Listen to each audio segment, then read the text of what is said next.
Hello student, अब हम लोग पढ़ेंगे टाइप ऑफ रेस्पिरेशन। रेस्पिरेशन कितने प्रकार के होते हैं? तो रेस्पिरेशन टू टाइप्स के होते हैं, एक एरोबिक रेस्पिरेशन, एक anaerobic respiration. Aerobic respiration name से आप क्या पता, जो एयर के प्रेजेंस में जो रेस्पिरेशन होगा उसको हम लोग क्या बोलेंगे?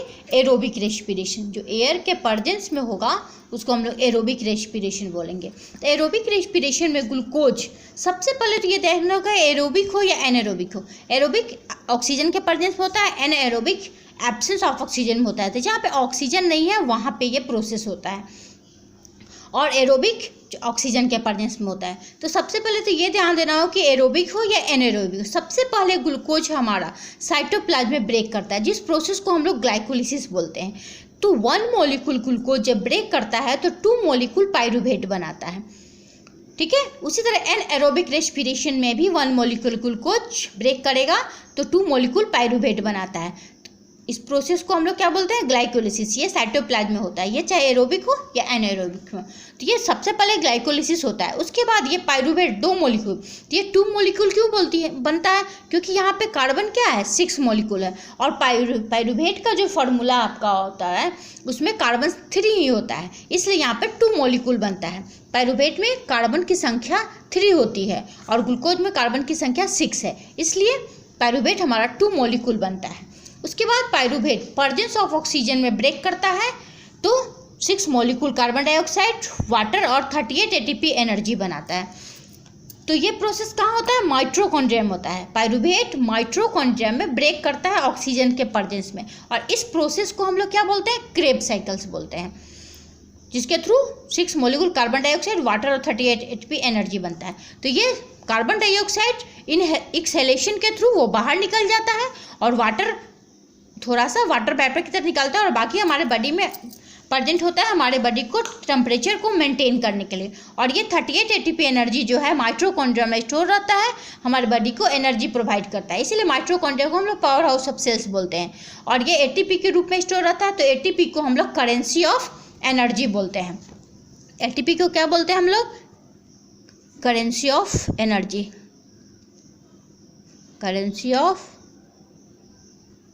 एनर्जी बोलते हैं एटीपी को। दूसरा हो गया हमारा एनएरोबिक रेस्पिरेशन।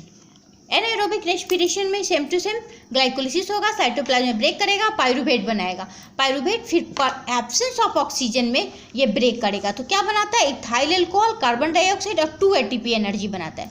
याद रखिएगा, एरोबिक में 38 एटीपी एनर्जी बनता है और एनएरोबिक में 2 एटीपी एनर्जी बनता है। ये एब्सेंस ऑफ ऑक्सीजन में जो बन रहा है, ये इस प्रोसेस को हम लोग क्या बोलते हैं? फर्मेंटेशन। इस प्रोसेस को हम लोग फर्मेंटेशन बोलते हैं। यह होता है किस में है? ईस्ट में, बैक्टीरिया में, इटिशन, ये सारे होते हैं। तो ये फर्मेंटेशन होता है, इसके थ्रू हमारा ethyl alcohol, carbon dioxide, 2 ATP energy बनता है। और हमारे बॉडी में भी, हमारे मसल सेल्स में भी कभी कभी ह्यूमन बॉडी में भी एनएरोबिक रेस्पिरेशन होता है। तो कब होता है? तो जिस समय हाई एक्सरसाइज करते हैं या दौड़ते हैं, भागते हैं, तो देखते हैं कि हमारे मसल्स में क्रैम्प आ जाता है। एक ऐसे नॉर्मल भाषा में उसको बोला जाता है कि बग्घा लग जाता है, जैसे पैर सीधा किए तो वो सीधा नहीं हुआ। तो ये किसके कारण होता है? तो हमारे बॉडी में लैक्टिक एसिड का फॉर्मेशन हो जाता है। तो इसमें भी एनएरोबिक रेस्पिरेशन में क्या होता है आपका? फिर 6 ये आपका ब्रेक करेगा तो पाइरूवेट बना लेगा। ये पाइरूवेट एब्सेंस ऑफ ऑक्सीजन में फिर ब्रेक करेगा, एब्सेंस ऑफ ऑक्सीजन में ब्रेक करेगा तो क्या बनाएगा? Lactic acid. तो जिस समय हम लोग एक्सरसाइज करते हैं, दौड़ते हैं, भागते हैं, उस समय एकाएक जो ये पाइरूवेट होता है हमारे बॉडी में, हमारे मसल्स में ब्रेक कर जाता है एब्सेंस ऑफ ऑक्सीजन में, तो क्या बनाता है? हमारा लैक्टिक एसिड बनाता है, साथ साथ 2 एटीपी एनर्जी बनाता है। और यही लैक्टिक एसिड के फॉर्मेशन के कारण ही हमारे मसल्स में पेन आता है, ठीक है। एक जगह क्या हो गया? लैक्टिक एसिड एक्यूमुलेट हो जाता है हमारे मसल्स में, और मसल्स में क्रैम्प कॉज करता है, ठीक है।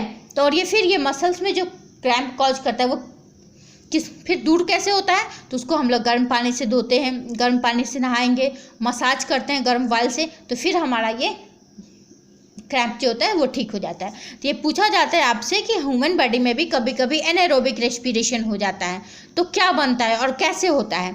तो एनाएरोबिक रेस्पिरेशन ह्यूमन बॉडी में हो जाता है, जिसमें फिजिकल एक्सरसाइज करते समय एकाएक जो हमारा पायरुवेट है वो एब्सेंस ऑफ ऑक्सीजन में ब्रेक कर जाता है और लैक्टिक एसिड बनाता है, और इसी लैक्टिक एसिड के फॉर्मेशन के कारण ही हमारे बॉडी में हमारे मसल्स में क्रैम्प आता है।